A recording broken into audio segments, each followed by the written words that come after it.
Most doctors spend half of their day doing something they didn't go to med school for. Not seeing patients, not saving lives, but clicking through inboxes. Let's try something. Think of the last time you waited days or weeks for your lab results. Now imagine your doctor read through them the very moment that they landed. Then they responded in 5 minutes. That's not just a fantasy, that's AI. Today on Applied Intelligence, I'm speaking with David Norris, CEO and co-founder of Infinitus Health, a company built to restore humanity to healthcare by making providers not just faster, but superhuman. David's been on the inside of the inbox of thousands of doctors. He knows what's broken, and more importantly, he's built something to fix it. You'll walk away from this episode knowing why is AI already outperforming humans in key parts of healthcare, how healthcare systems are navigating a trust crisis with black box tech, and why David says a lot of companies won't exist 5 years from now. Because, and this is the part that shocked me, if you're deploying AI and it's only 80% accurate, that might sound pretty good, but in medicine, that 20% means let's get into it. Hi, I'm Imtiaz Ahmed, and I help executive leaders create value with the smartest minds in artificial intelligence. For over 2 decades, I've worked with some of the world's biggest consumer brands to drive growth, optimize performance, and rethink how work gets done by fusing together human creativity and machine intelligence. You may not realize it, but behind every major innovation in retail, media, and technology, there's a team wrestling with how to make AI real and valuable inside massively complicated matrixed organizations. On this show, I sit down with the executives, builders, and thought leaders who are shaping the future of enterprise AI to find out how they're doing it and what it really takes to create competitive advantage in the age of applied intelligence. Hi everyone, welcome to Applied Intelligence. Today I have David Norris,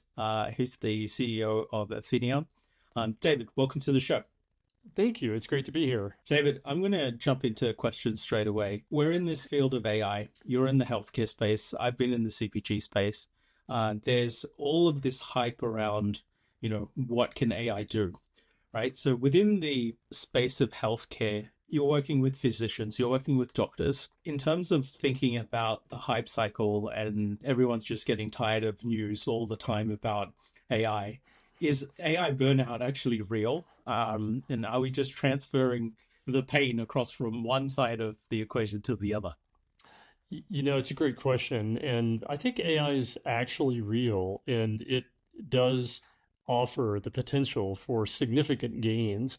So, so many times new technologies are overhyped, and maybe AI is being overhyped a little bit, but in reality, it is actually delivering, huge value to physicians and, providers. So, I'd say maybe a little overhyped, but it's actually quite real. So talk me through what Infinitus actually does. So Infinitus is helping providers with workflows that take them excessive amount of time and take them away from seeing patients. A provider today will spend over half their time behind the computer rather than in front of patients. And that's generally not why they went to medical school. So we're helping to automate some of those workflows that are a huge pain. One example is the inbox, so the clinical inbox that providers end up spending a lot of time reviewing lab results and prescription renewals, things like that. We save a dramatic amount of time for them there. I actually did an interview with someone today, and obviously I got the permission to record the interview, and I fed the transcript straight into ChatGPT, one of my preferred tools. And I've been using ChatGPT now, for over 2 years, whatever the time frame is. So it's really primed on who I am, what I'm using it for, etc. I gave it a very simple one-line prompt, which is give me feedback that I should be sharing about this candidate for this particular role. And I was absolutely blown away about the way it structured the feedback, the recommendations that it gave, the strengths and weaknesses, the context that it had of who I was, what I was really looking for, the cultural fit within the organization with one line of prompt, right? So, what would have taken me as, a busy executive about 20 minutes to at least dictate, not even type, right? It literally did it within a minute. So, in terms of thinking how far the technology has already come to understand context of a person, and understand what the requirements of a business user already are, is just phenomenal. So I'm curious to understand, from a medical context, when you have all of the different types of healthcare, right, across oncology, across physiotherapy, all of these different contexts, how do you build that layer of personalization when it comes to working with specific types of healthcare professionals? Well, it's a great question. There's a base level of knowledge about healthcare that most of the large language models are now trained on. And we take that and then we build a much deeper set of learning around specific things that providers spend a lot of time on. I'll give you an example. So you go see a provider for your annual wellness check, and they order a bunch of labs. And then, the next day, those labs come into their inbox and they have to sit there and review them and decide, what does this mean and what are we going to do about it for this specific patient? That's an example of more specific training that we've done where there's thousands of different types of lab results, and we've trained the model on how to handle those lab results so that we can assist the provider in getting through them faster. If a provider's seeing 20 patients a day and they're ordering 5 to 10 labs each, that's a lot of content coming into the inbox every day. And we can dramatically accelerate not only how long it takes to get through them, but we can also help the provider in surfacing things that are super important that they might otherwise miss. So it's not that AI is just saving time, but it's actually helping to do a better job.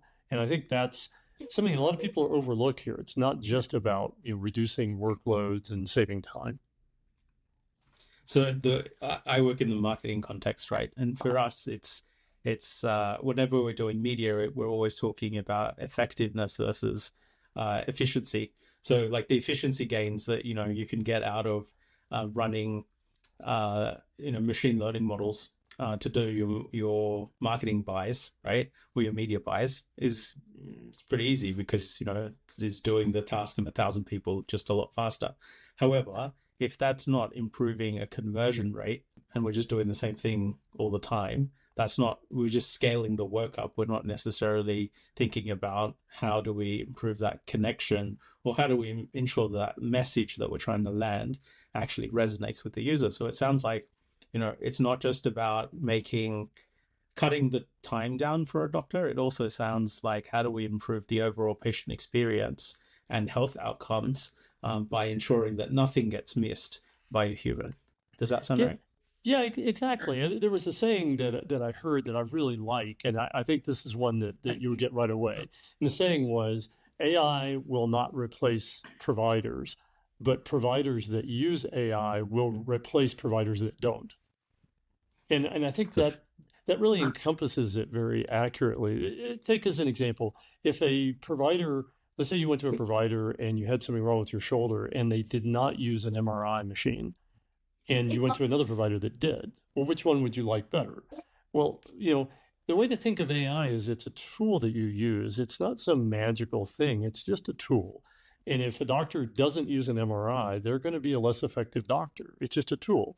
And in AI's case, I think those providers that embrace new technology and leverage it as a tool will have a competitive advantage, not just in going faster, but in doing a better job. And so I do think that providers that don't use AI will be replaced by those that do, no different than any other tool that is significant. Very cool. So you co-founded a healthcare company with Andrew and G. What was the aha moment that made you think that AI was finally ready to make a dent in medicine? Well, two things occurred. First, the problem that we're addressing turns out to be a really big problem. So I went out and surveyed a bunch of providers. I talked to them, and they really had a pretty negative and very strong feeling about the inbox. You ask them, hey, what do you think of the inbox? I hate it. It's the bane of my existence. It's a treadmill. It's a hamster wheel, all these kind of things. And so there was a real big problem. And then when you think about AI and the ability for it to handle certain kinds of problems really, really well, the inbox turns out to be a really good one because it's digesting a large volume of information. It's pulling patient history, which is big and large and kind of complex, and then digesting all that together to then make recommendations and suggestions on next steps and drafting notes to patients and all of that. So there's a pretty good fit between AI and that problem. And that's when the aha moment came on. Like, wow, it's a big problem and happens to be a perfect fit for AI, that's a great business to start. So you've said AI isn't ready for many things. What's the most dangerous place you see people deploying it right now?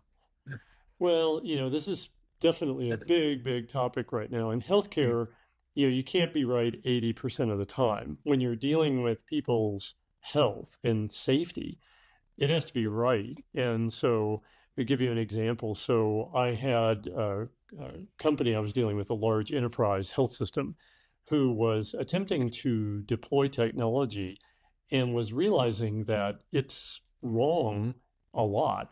And you've probably gone into ChatGPT and you'll type in something, and sometimes it gives you a great answer, and sometimes it just makes up the answer and it's wrong. And so Yeah. the system realized, oh, wow, the answer is like 80% right. And the 20% of the time, it's really, really wrong. But for the use case they were picking, it needed to be right 100% of the time.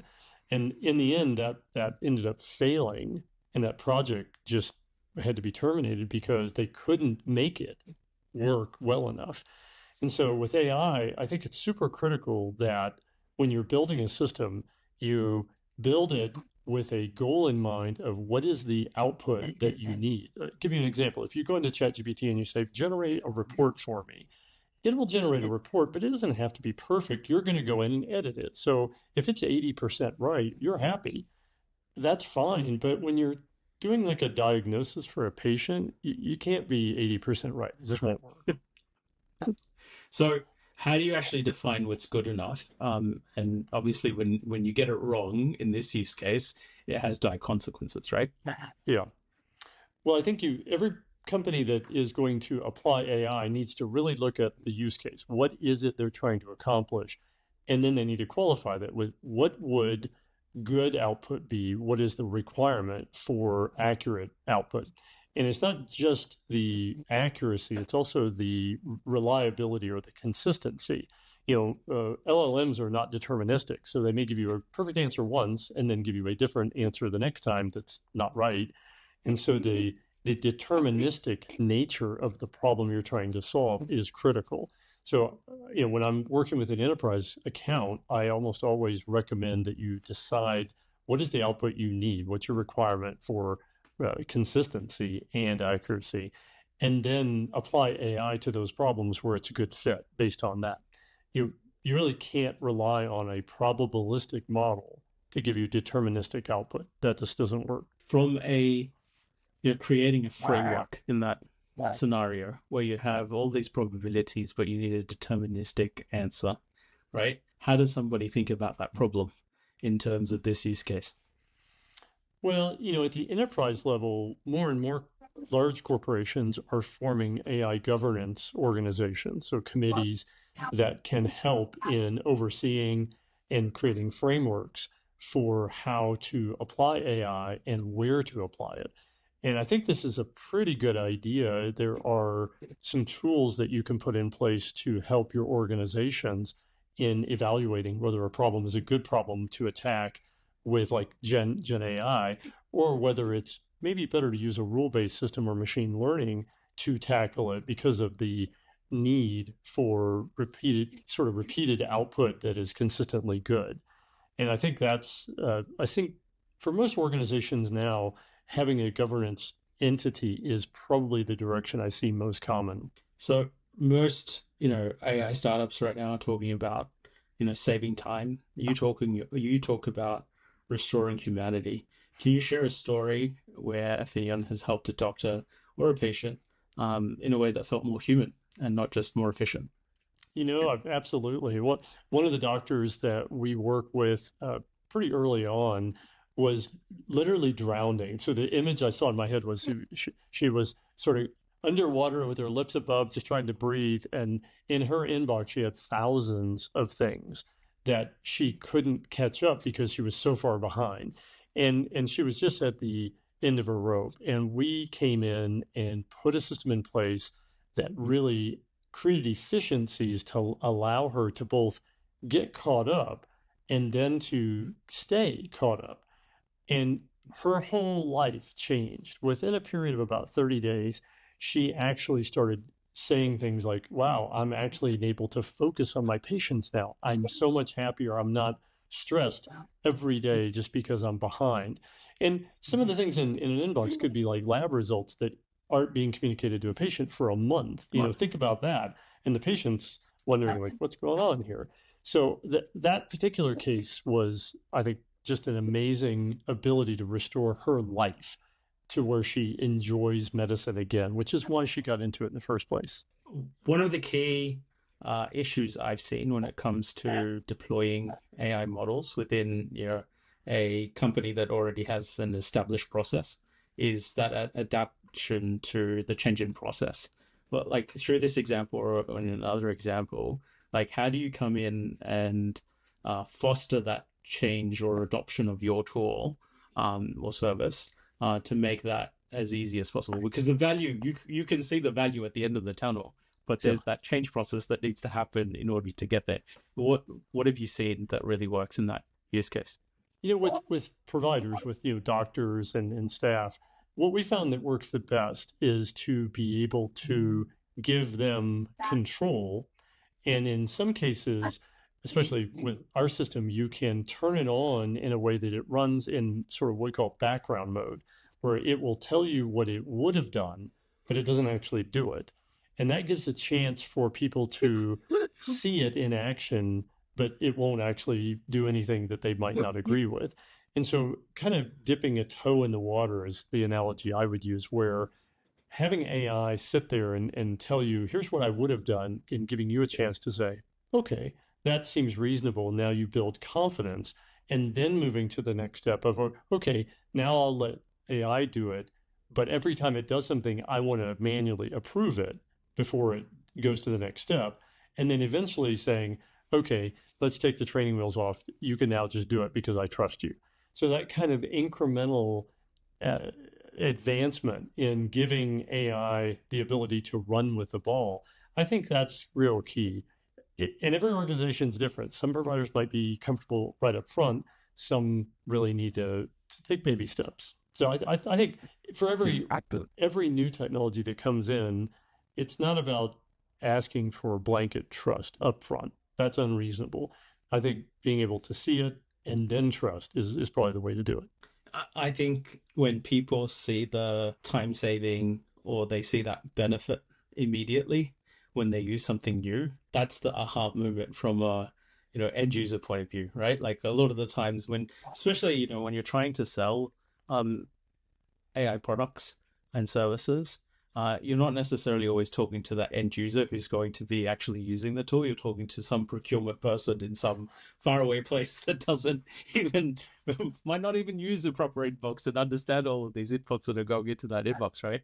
So, in terms of piloting software or piloting the service with people and getting those aha moments, what are the key learnings? What are the key learnings so far in terms of how do you get time to value with a potential customer to get them to realize the value that they can have by having your tool service? Yeah, well, I'm a big fan of trying things out because that's how we all as consumers we operate now. So with providers, we do the same thing, and it's amazing to watch a provider. So you turn it on, and immediately they get half the volume every day in their inbox. They just feel like, oh my God, that's great. And the second side of it, which is really interesting, and we didn't really think about this as one of the biggest benefits, is the patients are getting communications much faster. So rather than having to wait a week to get a note from your doctor saying, hey, your labs are like this, we're going to change this drug or put you on this medicine, now the patients are getting response within a few minutes of the lab coming in. And for the patient satisfaction, that's a big part of this. So on the one side, you're just giving immediate relief to the provider and they're smiling like, wow, this is great. And on the other side, the patient's also really happy because, oh, doctor's working on Sunday morning, In reality, it's an AI agent doing the work for the provider, but the Yeah, patient's super happy. and this comes back to really thinking about the end-to-end process within a business rather than just focusing on the short part of the value chain that your company might be a part of. what is the downstream impact that you're actually having as an organization, or as a new service coming in is really critical to think about. And obviously in the healthcare space, the impact that we have on patient lives and outcomes is phenomenal. But this example, like imagine if someone is made aware that they need to make a change in, a vitamin or a medication that they need to do, and the provider's not sending that to them for a month. That could have drastic impact on someone's, health in that period of time. So, anything that really enhances that we call customer experience, patient experience. It's not, I agree with you. It's not just about that time saving. It's about that, that positive health outcome that you're driving, which is very fascinating. I think that that's really the key here. When you think about a provider, what AI is really doing is making the provider superhuman. So they can now do things at a speed and at an accuracy level that has never been possible before. And this is important because right now the projections are that there's going to be a shortage of about 100,000 doctors by 2030. And you just think about that, it's already hard to get an appointment. Imagine how hard it would be then. But I believe over the next few years with AI, we're actually going to equip providers to be able to handle more patients and do a better job. And that'll help fill this void of physicians that will otherwise occur. So I think it's going to make a big and very dramatic impact to patients.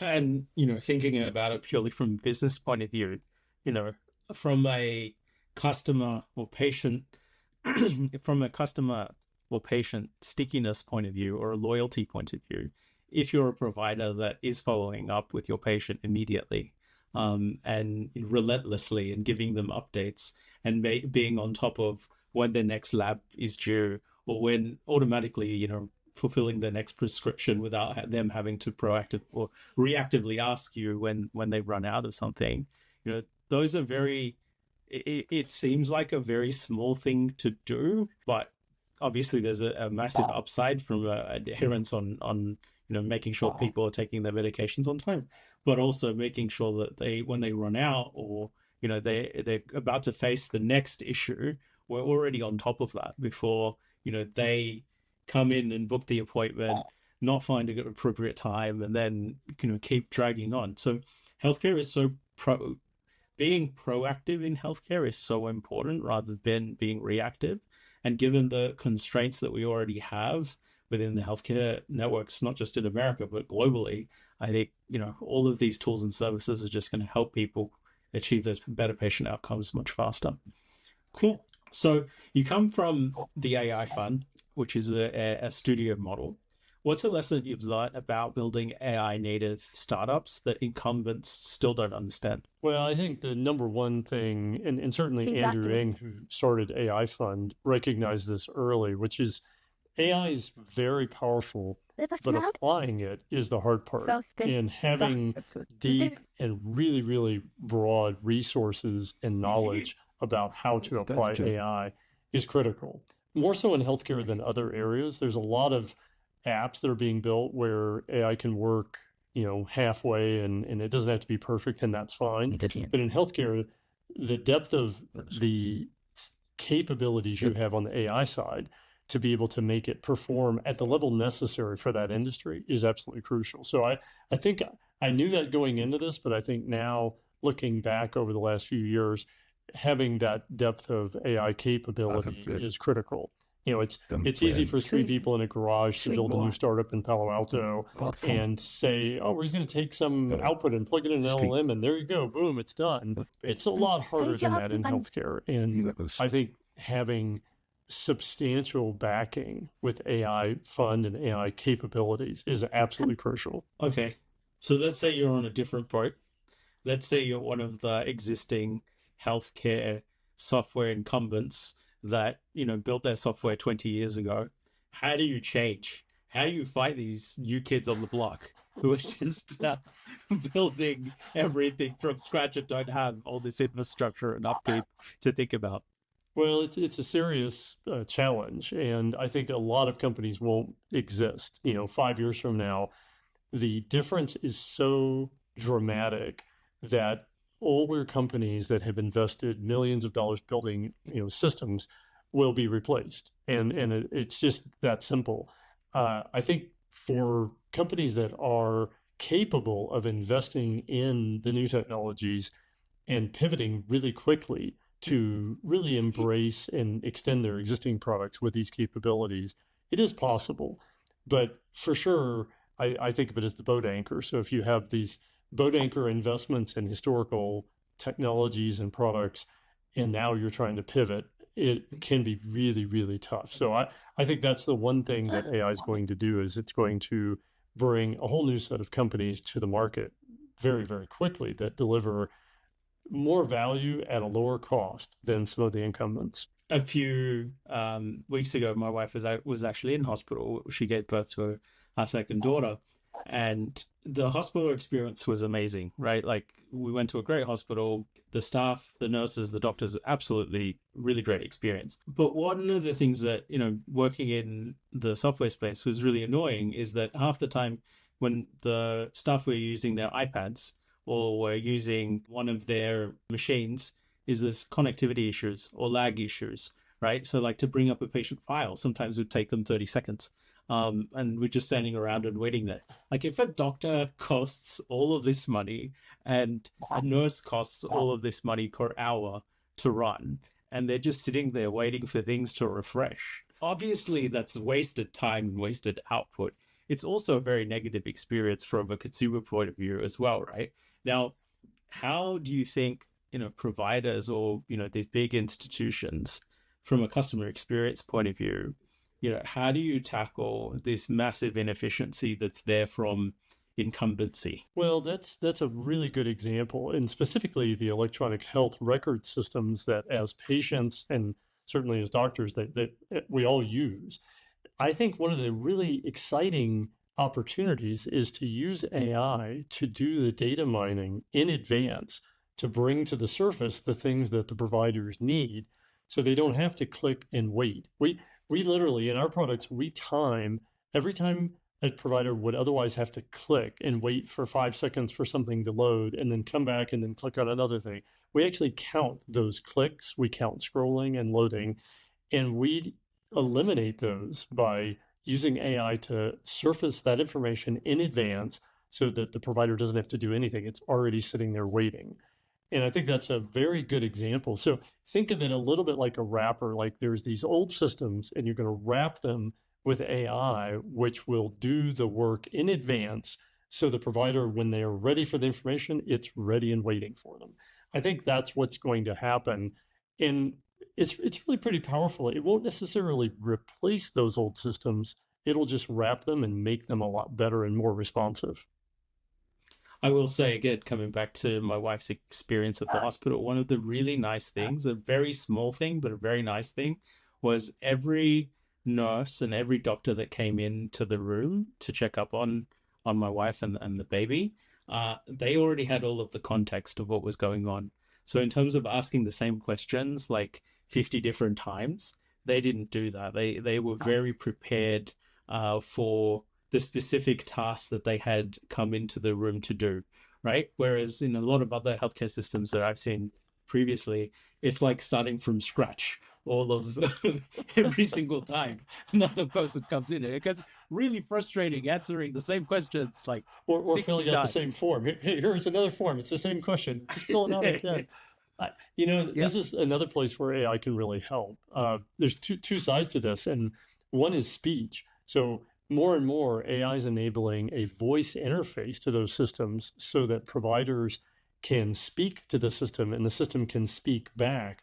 So imagine a doctor's walking down the hall getting ready to go into an appointment with a patient, and AI is actually briefing the patient, the provider, during the 30-second walk down the hallway. They're being briefed on the latest. That's what's happening now. I mean, that's actually real. And in the past, the provider would have to have taken time out and would have to click and wait 30 seconds for it to bring up the patient chart and then go in and read it. Now it's much more real time. And I think that's just the tip of the iceberg. Over the next 3 to 5 years, what you're seeing now is going to just enhance and get better and better. So it's a pretty exciting time to be in healthcare. So you run a high-tech company in a very slow industry. What's the hardest part about selling transformation to hospitals, insurance, and health systems? I think certainly they don't always have a clear picture of what is okay for using like AI and what is not okay. So sometimes that can cause them to delay a decision about deploying new technology because they're just not sure yet. And it's good and bad. On the one side, they're being careful, and on the other side, you don't want to impede the things that could really help your provider. So it's I think it's a process, but I'd say the timing and the ability for systems to move quickly in adopting new technologies almost always the biggest challenge. So, healthcare seemingly has always been skeptical of big tech. How do you gain trust in an environment where AI is sometimes viewed as a black box? Well, I think it's a good question. I think really it's a matter of trying it out. You have to make it easy for these large organizations to do very small and very focused pilots to try things out and then to help them in mapping out how that particular solution can be scaled to help the rest of the organization. I think that's the best way because given an ability to try something as you have experienced, AI can be very impactful. Like you can see the benefit immediately. And if you can then figure out how to map that out to a large organization, you can make a dramatic impact to a lot of people in a company. But getting them to try it right off the bat is the first step. Without trying it, they can't possibly know how much benefit they would get. And that is the biggest challenge today. They're not always the most adventurous. So, if you could wave a magic wand and change one regulation, one standard or norm in healthcare to accelerate AI adoption, what would it be? And on the flip side, if there was one thing that you couldn't change, because it protects patients, what would that be? Well, on the second question, I would say maintaining transparency with patients is key. I think you don't want a voice AI agent calling you on the phone and trying to act like a real human. It'd be much better for them to just say up front, "Hi, I'm a voice AI agent, and I'm calling you to discuss blank, blank, blank."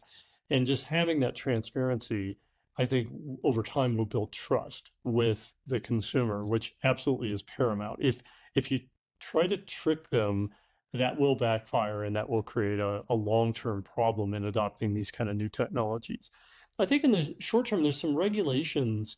Your first question was really relevant. In Colorado, where we're based in Denver, there's some regulations that are being proposed that would really limit companies that want to introduce AI, and it has unbelievable restrictions that will absolutely impede the adoption of technology and the development of technology.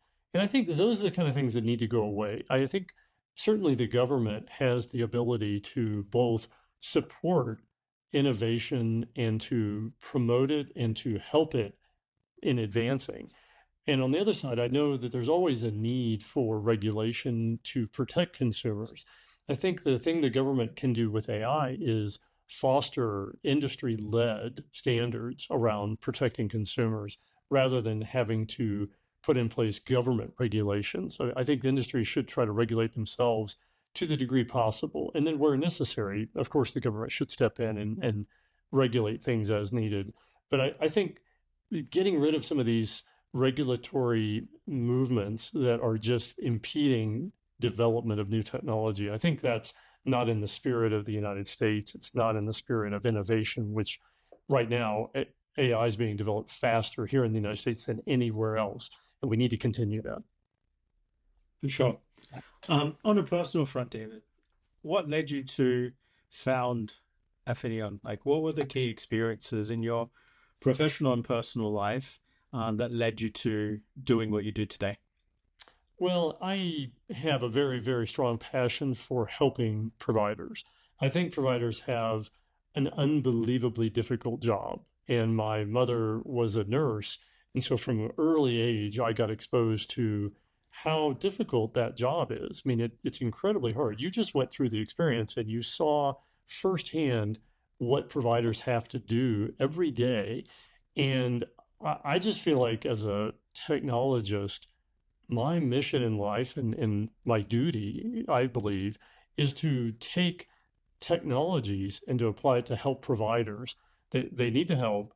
They're given an incredibly difficult job, almost an impossible job. And our job is to empower them with the latest and greatest technology to help them. I think it's just the right thing to do. And all of that translates into better patient care. By helping providers, you're really helping patients.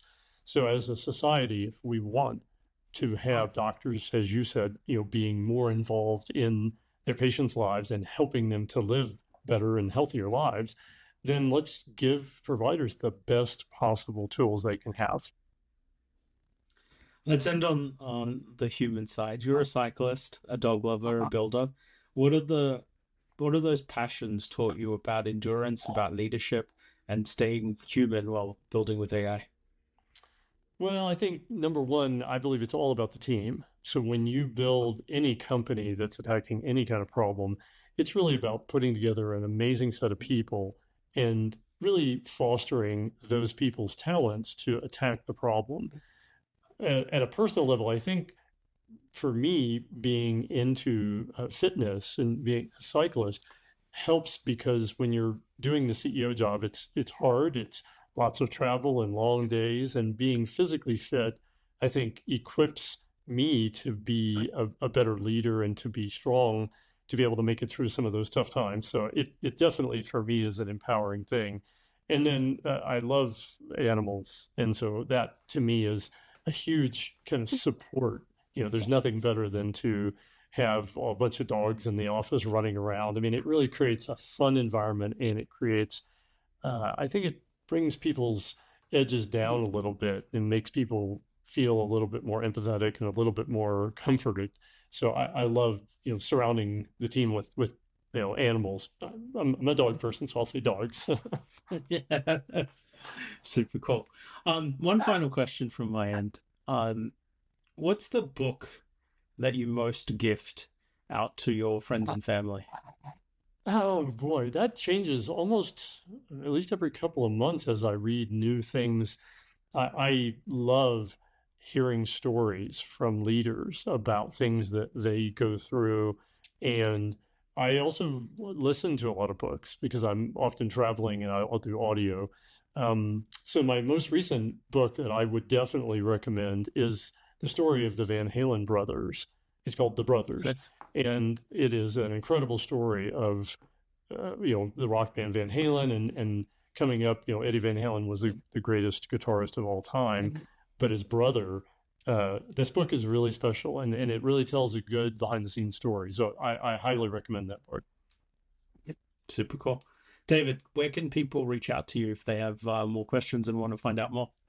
Sure, you can certainly go to our website, so it's Infinion.com, or absolutely feel free to email me. I'm david.norris@Infinion.com, and I'm at tons of events. So if I'm at an event, I'm presenting at one later this week, feel free to come up and say hi. I love hearing stories. I love talking to providers and patients, so please feel free to come up anytime. Perfect. Thank you for being on the show, David. Hope to see you again. I really appreciate it. It's great seeing you. That was my conversation with David Norris, and what stood out to me was just how deeply we're rethinking clinical workflows and patient care in light of AI's rapid evolution. We covered why AI isn't just about time savings and productivity, but it's about surfacing what doctors might miss, and how legacy health systems risk becoming obsolete, and what it really takes to earn trust when you're introducing black box technologies into healthcare. I hope it gave you a new perspective on where the real opportunities and risks lie. If you found this conversation helpful, I'd love it if you shared the podcast with someone who's navigating similar challenges. And if you want to keep learning about how leaders are applying AI to drive real-world results, subscribe and leave a review wherever you're listening. It really helps me with the algorithm and get my message out there. Thanks for being part of the Applied Intelligence community. I'll see you next time.